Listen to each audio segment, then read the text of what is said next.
Our fourth virtual town hall meeting. I guess we're getting used to these. Each week we're coming to you and trying to give you really great information to keep you really updated. Today is Thursday, April 23rd. If you can believe, we're in really our third week of really distance learning. So we're really excited about what we're providing to students and really trying to do our very best. I want to give you some updates across the state and really give you current numbers on the COVID-19. So our current numbers in the state of Oklahoma is 2,894 positive cases, our positive tests for COVID-19, and we have 170 deaths. We are up a little bit from last week. The good news that I will tell you is that we are flattening the curve, obviously, here in Muskogee. Muskogee County still has 26 positive cases, and that is really staying constant from last week, that we have not had another positive test. And this is data that we received as of yesterday at 11 a.m. I think it's really updated at that point in time. The governor held a press conference yesterday and discussed plans to reopen the state. So we're looking at kind of what I would call a soft opening. They're talking about the different phasing of opening different areas. So want to please understand that this will not alter anything that we're doing. Basically what this does is really provide opportunities for people to begin to move out of their homes and beginning to access different agencies, different areas of the community, like going to get a haircut. I've heard more and more people talking about, I can't go get a haircut right now because everything is closed down. So really trying to softly open that up, but I think that's going to happen actually next week. So you're going to see a lot of those kinds of things. You know, really what I want to do is really give you some updates on what we're doing to prepare for the summer and actually prepare for the fall. Our summer school, remember that we will hold summer school this year. We will begin that in June, but it's going to be very interesting because it's going to be through the distance learning model that we've already provided. So we're going to try to do that through the month of June. Summer Pride, which are our summer camps, band camps, all of our athletics, all of that. We've not made any decisions specifically about those yet, but our planning process right now is that we're going to plan for June and for ramping those back up. But there's nothing beneficial on that at this point in time, but wanted to make sure that everybody understands that we are working kind of behind the scenes to work on that. I want to take a little bit of time today, and I think it's really important to do this. I want to take some time and really talk about our distance learning plan. What I'm hearing is a lot of positive comments, but I also know that we have some students that still have not logged on. And I'm going to tell you, that is unacceptable. We have given you laptops, we have given the really hotspots, all of the devices that you really need to have connectivity are there. So for our 5,300 students that we have in this school district, we need to make sure that all of those students are doing the work that our staff and our teachers are providing. So I'm going to go through that specifically today, and I know that you know, I always want to be positive and come at something from a positive perspective, but at this point in time, we've been a little bit disappointed in some of our, specifically our secondary students that have not done their work, and so that is not acceptable. We're not asking you to do a lot of assignments, but the assignments that we are providing you, the expectation is for those to be completed. So I'm going to go and jump into the distance learning plan. I'm going to walk through each one of those so that parents and students understand kind of what the expectation is. If you'll look really here, we've got a parent-student guide for early childhood and for pre-K. Of course, we're having a lot of success in this area because our pre-Kers, of course, they're up at about 5 o'clock, 6 o'clock in the morning ready to go to work. And so there's really a lot of great things happening. If you go specifically to the pull down where it says student expectations, students will access digital learning through Clever Portal on their Chromebooks. We have that available to every single student, so there's not any reason for that not to be happening. Students are expected to work, about 45 minutes of work each day for pre-K and kindergarten. So the teachers are online from 9 o'clock to noon every single day, and they're accessible. So really, to try to get in touch with your teacher is not very difficult at all. Basically able to really reach them any of that time. We've got specific things about technology if you're having problems. 918-684-3700, extension 4357. Guys, they're there every single day. So we have technology technicians that can actually answer your questions. If you have any questions, please make sure that you call. So let's go to the elementary portal, and it's the e-learning portal, and it's basically talking about all of the 1st through 5th grade. I want to remind everybody, you've got to have a plan. You've got to get up. You've got to eat your breakfast. We've got to make sure that you've got a place located in your home that students are sitting down. It can be at the kitchen table. That is okay, but you've got to establish a daily routine. You got to have all of your learning materials, your supplies, your Chromebook. All of those things need to be really placed in a location to where you can retrieve them easily, and that the students are really doing their work each and every day.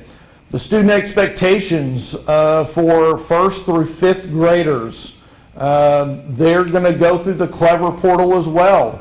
And so on their Chromebooks, it's very easy, very simple to go through.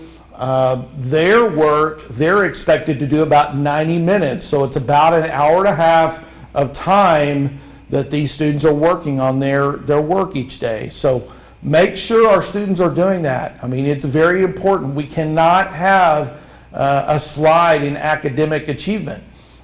We've got to make sure our students are doing their work and staying hooked up and staying focused. I would say that most of the time for these students, you're looking at 15 to 20 minutes, and then they need to go do something else. We can't ask them to sit at the kitchen table with all the materials and supplies for 90 minutes. We don't do that in the classroom, and we wouldn't expect them to do it at home. So, you're going to have a routine, but also have different activities. The teachers, again, are available from 9 a.m. to noon every single day, so very easy to get a hold of them. And then, there's all kinds of different items that, I even put in our learning plan. We placed a lot of information about Google Classroom and how do you do that. For 2nd through 5th grade, we have Study Island. We have Reading Eggs for kindergarten and 1st grade. So all of this stuff, folks, is right here. All you've got to do is pull it down on our website. Let's go to the secondary, which is really the e-learning or distance learning for 6th through 12th grade. Now, this is the one I really want to do a little bit more focus on, because I think this is where we're having more of our concern, I guess is what I would say. We have students that are not, maybe they're enrolled in an Algebra 1 class, but they're not logging on. I'm going to tell you, folks, you've got to log on every single day. The students have got to be doing their work every single day. So the student expectations, again, the Clever Portal through their Chromebooks. Here's what we're seeing, though. All of the work is being pushed out through what's called Google Classroom. Google Classroom is very, very simple. Our students know this system, our teachers know this system, and we actually utilize this on a daily basis even though we're in class or in school. So this is not very, very difficult.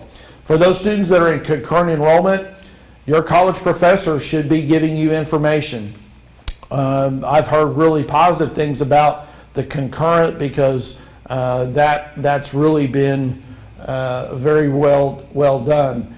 ICTC, the Indian Capital Vo-Tech or Career Tech, we are doing a lot of work with students, and we have about 100 students that are enrolled in that. That information has really been pretty seamless. So make sure that students are getting online. You should be doing approximately 3 hours of work in one day. What I'm hearing is it's less than that, but we've asked our staff and our teachers not to give more than really 20 to 30 minutes of work within their classroom.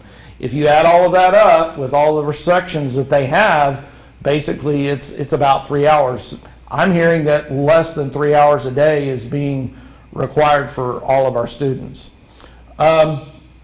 Again, same thing. If you have questions about technology or connectivity, 918-684-3700, extension 4357. All of this is listed on our website inside of these learning plans. I'm going to say that our teachers are available. They really want you to do the work. The work, they have office hours from 10 a.m. to 1 if you're a 6th grade through the 12th grade. Those staff members know every single day that they're online, they're available to take questions, and working very hard. So, what I would tell you is this. I know a lot of people are having conversations about, well, I'm going to get the grade I had before, so nothing can really happen to me. That is not correct. I want to clear that up very clearly for the Muskogee students. Muskogee students will be given incompletes if they do not do their work. Because the reason the state has done that and why they have decided that maybe we're not going to, hold kids harmless during this time, the reason is because they don't have connectivity. That's different from Muskogee students. Muskogee students have Chromebooks and they have hotspots. They have connectivity. They didn't want to harm those kids that didn't have that. So if you're in a different district, that's happening, and I understand that. But there are no excuses for Muskogee Public School students because we provided you with all of the information. Now, I don't want to go negative because that's not what I'm here to do. What I'm here to do is provide you great information, be positive. But what I'm hearing is that we have a high percentage of our secondary students that are not logging in every day. You must log in. We're giving 2 assignments per week. Those are expected to be done. If they are not done at the end of this, they will be receiving incompletes that if you really don't do the work at the end of the day will turn into a failing grade. So I want to make sure that I'm very clear about that. Our staff has worked very, very hard to make this work, and I want to support that. But more than that, I want to make sure that our academic achievement is working and that we are doing the work that we need to be conducting at this point in time. So I thank you for that. I know that a lot of you will probably go back and look at this information, but please get online. It's right there. If you go to our website and you go to, I believe it's the, what is it called at the very top? Is it the Distance Learning Plan? The e-learning plan is really easy to find. So make sure that you go online and look at that. We even have enrichment opportunities. So you can go down to the 1st grade and go to enrichment, and there's tons of free items and products that you can go out there and actually do other work. So make sure that you're looking at that and trying to make sure that you help us. Well, let me kind of go into what do things look like for the fall. I know that a lot of people are asking me that question. And I will tell you that every single week I'm on a WebEx or a call to the State Department of Education. And what we're seeing right now is that things are getting better, especially here in Oklahoma. But we know that we have got to do what I would call a soft opening. We cannot immediately go out there and just open everything up. So I think you're going to see that soft opening as we go through this. I think you're going to see that into the fall. So things may look a little differently. We're still going to have brick and mortar school every day is our plan. We may extend the time, meaning that we may not open school at the same time that we usually do, which is mid-August. It may change the date. I will let you know that. If we decide to change the date of our school time and when we start school, we'll make sure that we let you know that. But I will tell you this, it is going to be different. I think what school is going to look like is going to be different. I think social distancing, making sure that you're staying at least so many feet, 6 feet apart, is going to be something that we're going to do into the fall.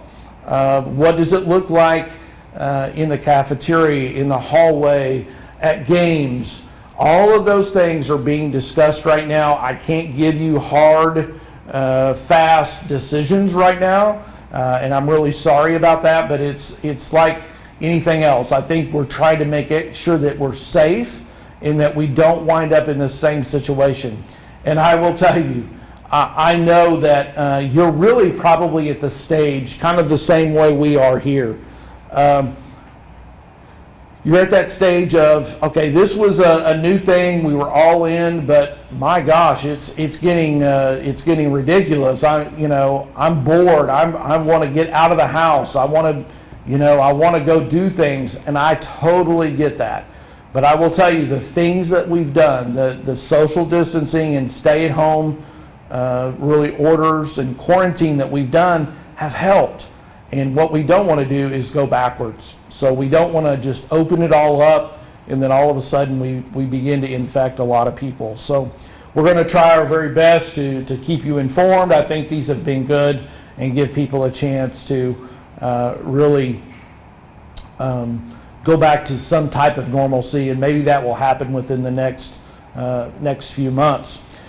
Seniors 2020, again, we're still having that conversation. I've talked about that false hope. I've talked about it for the last couple of weeks. I'm going to tell you that we're working on a date in July that we could have graduation. So I wanted to let you know that. We're looking at a July date. I'm not going to give that out at this point in time. We actually don't have it, but we're looking at potentially doing something at the Muskogee Civic Center where it's more, it's out of the heat.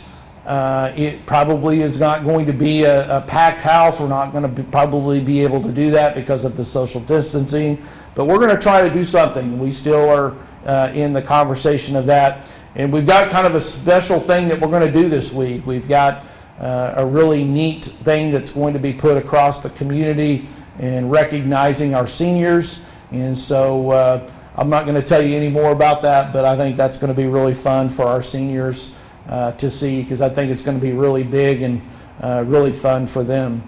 Want to kind of end our day or end our time together today. We had a video of our high school provided by our architects, and so what you're going to see today is really a video of really our high school and our stadium. So what I'm going to do is I'm going to ask our technicians to go ahead and play that, and so we'll play that at this point.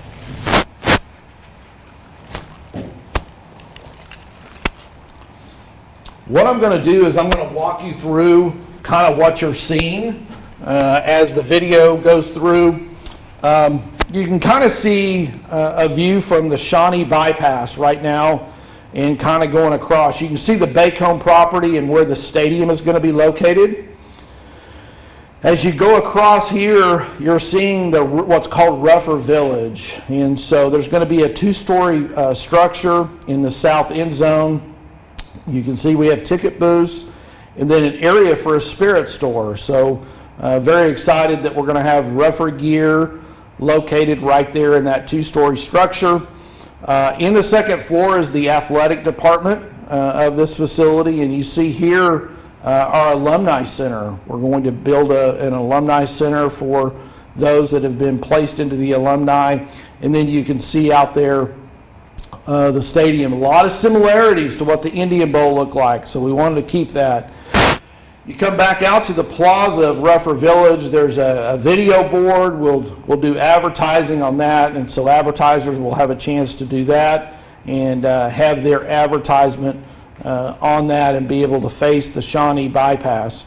You can see here that this is the current G unit, and this turns into basically a facility for our athletic department, mostly our football, and those folks will be in this location. You see here that this is a video room. This is an area that they can watch film and do those kinds of things that we do. And then also there are film rooms, smaller classroom size film rooms on that side. You see going down the hallway that is currently the hallway that we have in that G unit now.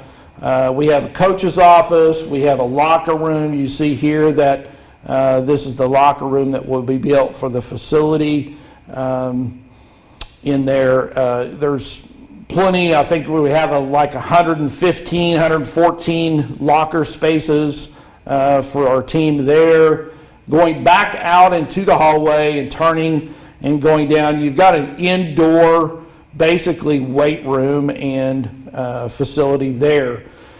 It has 7,500 square feet, so it's a very, very large room, very large workout facility. As you go down, you're seeing the new, what I would call the gym or field house in the front of the high school. It's a two-story structure. What you're seeing is kind of scanned to right now is really that where those pillars are is in front of Building B. The gym will set just west of Building B, or the B unit, as we call it. And what we'll do is that's where the field house will set. What you're seeing now is we're going inside of the high school. This will be the new front entry of the high school, okay? And so you'll walk into a secure vestibule. This will be the receptionist and where the principal's office will be at the high school. As you walk through those doors, you can kind of see there'll be a receptionist and an area for seating and reception. You go back outside, and that is kind of the hallway to where you'll go up a grand, what we call a grand staircase. And up that staircase, that's where the arena and where the basketball arena will be situated. So you're going up this grand stairway, kind of turning, and you'll go into the new arena. You'll enter the arena from the second floor and then walk down into the stands. You can see here that very large arena has 2,000 seats. The floor, the court there is a new design using our Bulldog and then our standard M. It has a kind of all the way around has a place to where you can stand and walk around to the visitor side, and really has seating all the way around. This is the area that's right outside of the Performing Arts Center, or the what we call the auditorium. The back side of that are silhouettes of everyone in the arts. So everything from band to choir to dance, all of those kinds of things.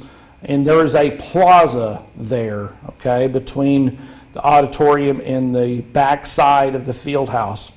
What you see going through there is the extension of Ruffer Hall, which is, we're going to have a corner coffee shop for students to stop and get refreshments. We'll have kind of a commons area for seating.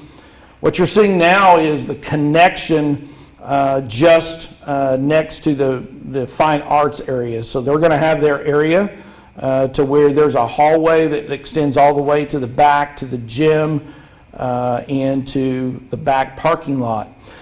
That right there on the side of the wall is on Muskogee. It's the notes that actually playing on Muskogee, which I think is very cool. New band room. You'll walk into the new band room, and basically you'll see that it is much, much bigger. Has about 4,000 square feet that gives you a lot of volume. We'll be able to put all 200 members of our band in there. This goes back out to the hallway, and you can kind of see the instrument storage along the hallway, going all the way down to the back where their current band room is now. Again, the notes on the wall has on Muskogee, which I think is very, very unique, having that out there. Going back out to the now to the commons area, which connects to where the coffee bar is and the refreshment area. Going down the hallway, back down to the front, where the front of the school is going to be, you're going to have what's called a college and career area. This is going to be a very nice area to where we have Northeastern State, Connors, and ICTC are going to have offices in this location. You can see there all of the universities that will be on the back wall, their logos. Students will be able to come in here, fill out scholarship information, and also get information about post-secondary or post-high school education. So very important to us that we provide that space right now for our students so that they can actually be a part of that. This is again the grand hallway. That's the connector between the gym and the rest of the facility. And you kind of see how you're going back out to the front and the reception area back at the front. This is going back out the front doors and going through the reception area and then finishing up and looking out at the area. So wanted to share that with you. I think that's a really, it was brand new. It's fun. It's hot off the press, and I wanted to try to provide you bond information so that you're able to know kind of where we're at in that. So at this time, what I want to do is to finish up through answering questions. I know that a lot of you listen to this and want to ask questions, so have Mr. Wells here today again, and he's going to kind of follow up with some of the questions. So I'll turn it over to him at this point. We have lots of appreciation for clarifying the assignment and incomplete plan for our students. Just to clarify, if students do their work, can they expect their grade to be lowered? If students do their work, the question was, if students do their work, can their grade be lower? The answer to that is yes, absolutely. I mean, again, you got to understand that Muskogee students are different than a lot of the other students across the state. There's no connectivity. We have connectivity. So the expectations, if we're giving them work, we want them to do that work. And so their grade could go down. Here's what I'm going to do is I'm going to take it from a positive perspective. I'm going to say this. If you do all of your assignments and you do all of your work, I'm going to assume that you're going to improve your grade. And so the expectation would be that we always are improving and getting better. Our staff is here to help you. They're here to help you have the skills that you need to go to the next grade or get the next completed course done. So let's look at it from that perspective that we are going to improve. If you'd like technology help, you can also email helpdesk@ruffers.net. Yes, at ruffers.net, anytime that you have a question, email us at ruffers.net. You can get information. You can, we can help you. Let's say that you have emailed your teacher, you haven't received information back, email the the website, and basically we'll get back to you immediately. So we're excited about this and really want you to have success. Moving on to the bond projects, when can we expect stadium project to begin and finish? Okay, good question. I know that, realize that the stadium and at the high school, the stadium and the gym and all of those things that are being done, you're looking at about a $35–40 million project. So it is going to be a 24-month, it's about a 2-year process. The best thing for me at this point is for you to understand that it's going to take us time. The stadium, you'll see it breaking ground this summer. It will be the first component that probably is finished. It will be probably about a 14-month process, and then you'll see simultaneously, you'll see the work that's being done on the gym and the rest of the fine arts facility and all of that. So in all, it will be done over a 2-year period, but you'll see it completed probably around 2023. With the loss of classrooms in G Unit, what will the student class sizes? Of course, the freshmen will be leaving. You know, the question was, what's going to happen to class sizes now that G Unit is going to be taken? I believe we have 13 teachers that have classes up in that area. And so understand that the Fab Lab, the Bio Lab, and all of those classrooms will be relocated down to the main campus. We are in the process right now of relocating those and really kind of finding classroom space. The good news is that we do have enough classroom space to relocate all 13. And so we're working this summer to make sure that that happens and making those moves. And then long term, remember that our freshmen are moving to the Freshman Academy, which is Alice Robertson.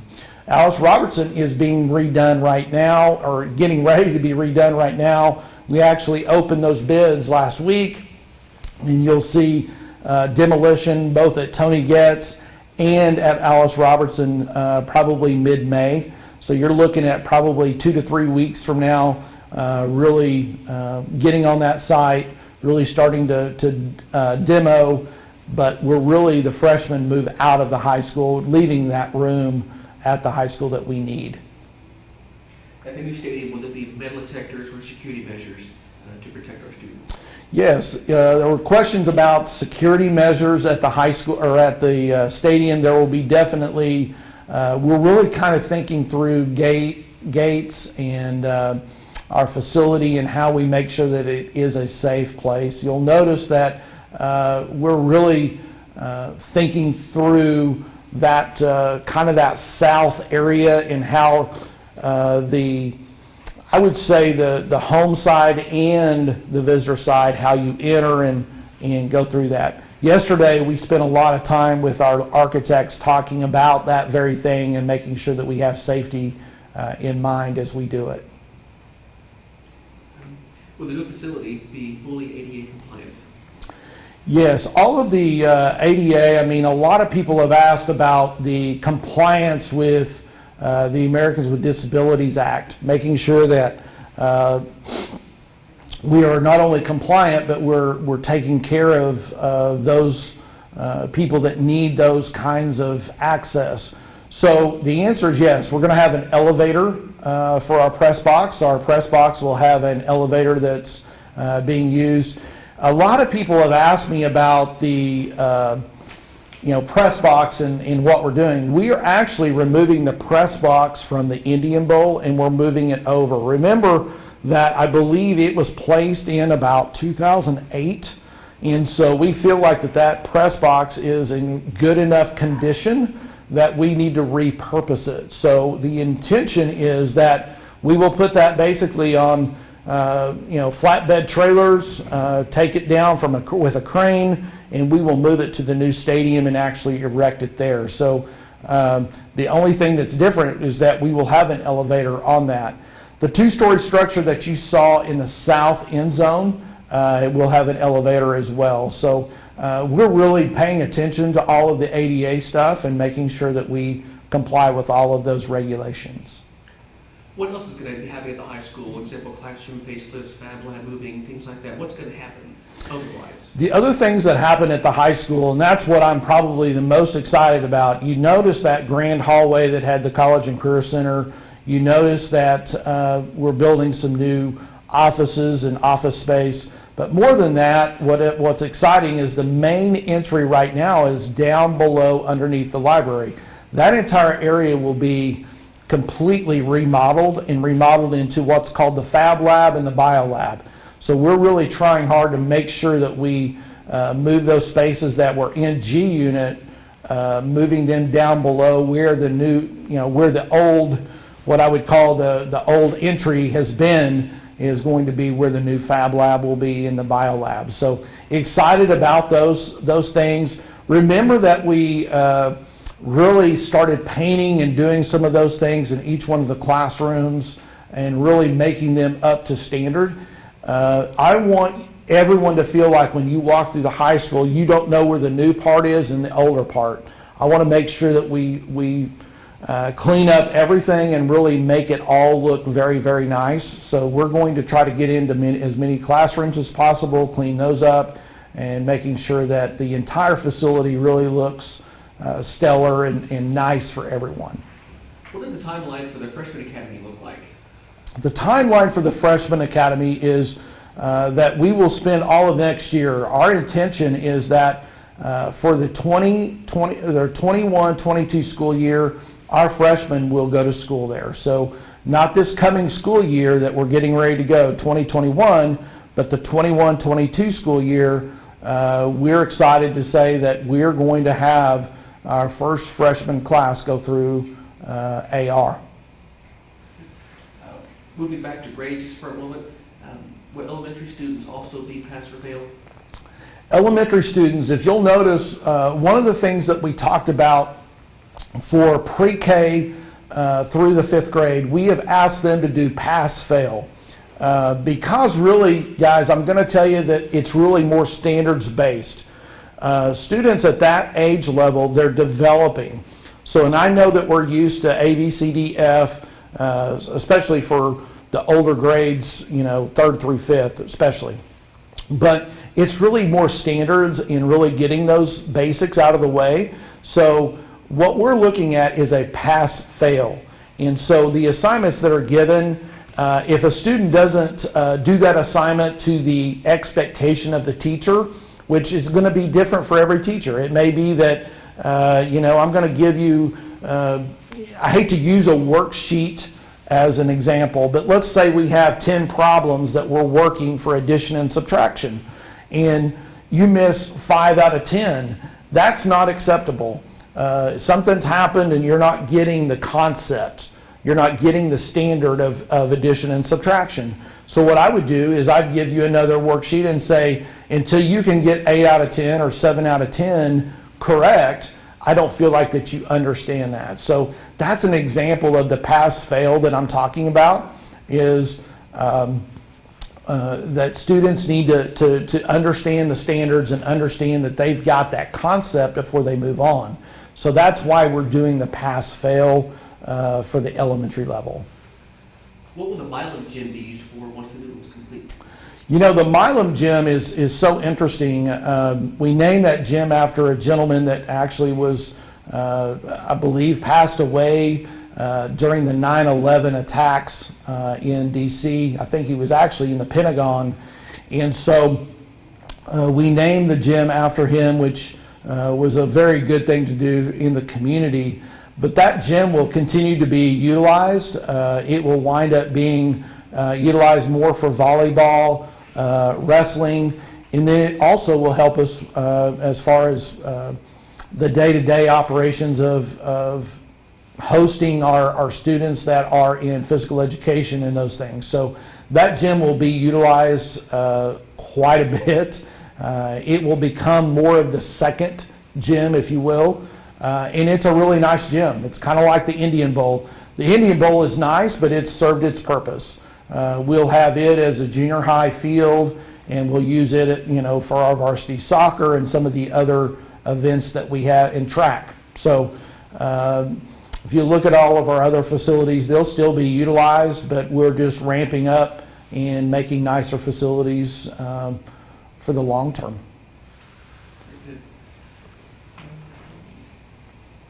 Do seniors get out earlier than other students, or is everyone in on the same day this year? Everybody, one of the questions was, will the seniors end sooner? And the answer is no. Everybody ends on May 8th. So the last day for instruction for students, for seniors, for pre-K all the way up to the 12th grade, will end on May the 8th. So that will be our last day of school.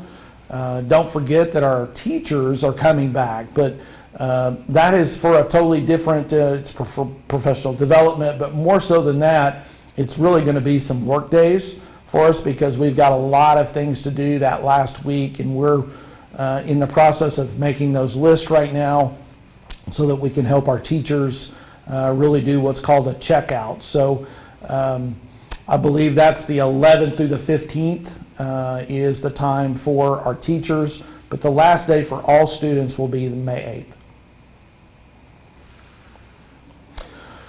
Okay, I think that's about all the questions that we have for today. What I will tell you is that I really, really appreciate the community. I appreciate everyone really being thoughtful in your questions, but also rethinking about what this time really means. And this means really for us to really connect with each other. I mean, I have talked about this with my own family, but I will tell you that I've been home more the last month than I've been home in a long time. And I will tell you that connection is more important than anything that we can do. So I want to encourage you, connect with your children, read to them, play board games, have fun. We're going to look back on this time and wish we had it again, because it's going to be one of those times that it's probably going to be good for our families to really reconnect. I know that there's some suffering because of the COVID-19, and I hate that for them, but I do know those that have not had any contact or any contracted any of the viruses, when they've stayed home, they're saying to me that this has been good for their family. It's reconnected them. We're now sitting down at the table and having dinner more than we've ever had. I'm hearing those conversations. And so I want to encourage you to do that. And then the last thing is encourage your kids to get their work completed. We've got to have our work completed.